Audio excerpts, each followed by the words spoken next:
মীন নিগমৰ দুৰ্নীতিত 5 বছৰৰ পূৰ্বে প্ৰহৰলৈ আনিছিল সদৌ অসম অনুসূচিত জাতি ছাত্ৰ সন্থাই। বিধায়ক ৰমাকান্ত দেউৰীক আটক কৰাৰ দাবী সদৌ অসম অনুসূচিত জাতি ছাত্ৰ সন্থাৰ। মীন উন্নয়ন নিগমৰ দুৰ্নীতিৰ বিৰুদ্ধে অনুসূচিত জাতি ছাত্ৰ সন্থাৰ দীৰ্ঘদিনীয়া দাবীক মান্যতা।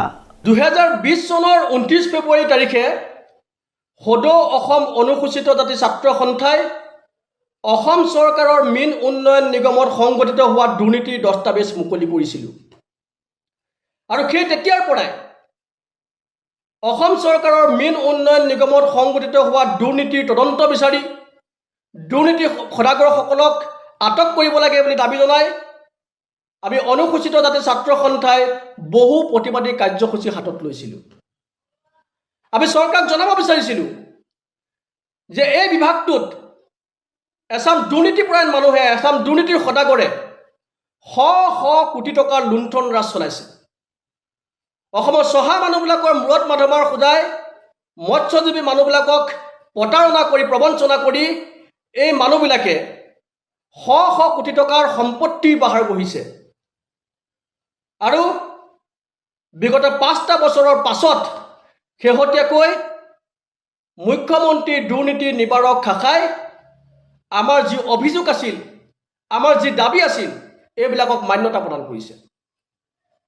আমি জানিবলৈ পাইছোঁ যে সেই সময়ত মীন উন্নয়ন নিগমত দুৰ্নীতি সংঘটিত কৰা বহুকেইজন দুৰ্নীতিৰ সদাগৰক ইতিমধ্যে আটক কৰা হৈছে আৰু বহুকেইজনক ইতিমধ্যে তদন্তৰ আওতাত ৰখা হৈছে। কিন্তু আমি সমান্তৰালকৈ আৰু এটা দাবী জনাব বিচাৰিছোঁ যে সেই সময়ৰ সমগ্ৰ দুৰ্নীতিৰ যিজন মূল কাণ্ডাৰী, যিজন মাষ্টাৰ মাইণ্ড, বৰ্তমানৰ বিধায়ক ৰামাকান্ত দেউৰী, সেই সময়ৰ মীন উন্নয়ন নিগমৰ অধ্যক্ষ ৰামাকান্ত দেউৰী, এই ৰামাকান্ত দেউৰীকো তদন্তৰ আওতালৈ আনিব লাগে, তেখেতকো আটক কৰি যথোপযুক্ত ব্যৱস্থা গ্ৰহণ কৰিব লাগে।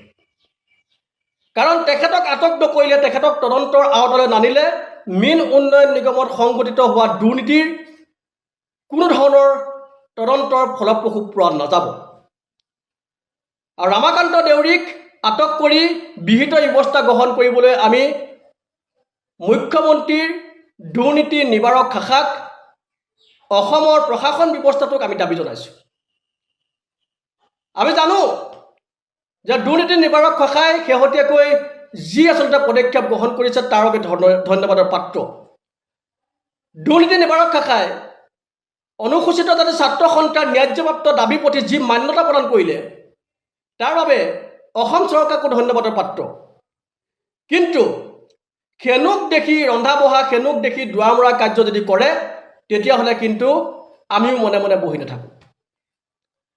আমি লক্ষ্য কৰিম যে ৰামাকান্ত দেউৰীৰ ওপৰত কি ব্যৱস্থা গ্ৰহণ কৰা হয়।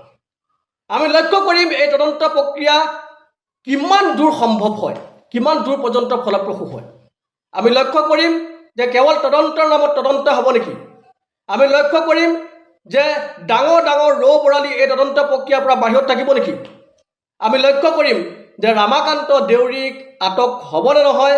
আমি লক্ষ্য কৰিম যে ৰামাকান্ত দেউৰীৰ ওপৰত ব্যৱস্থা গ্ৰহণ কৰা হ'বনে নহয়। মুঠৰ ওপৰত মীন উন্নয়ন নিগমৰ যি দুৰ্নীতি, এই দুৰ্নীতি উচিত তদন্ত হ'ব লাগিব।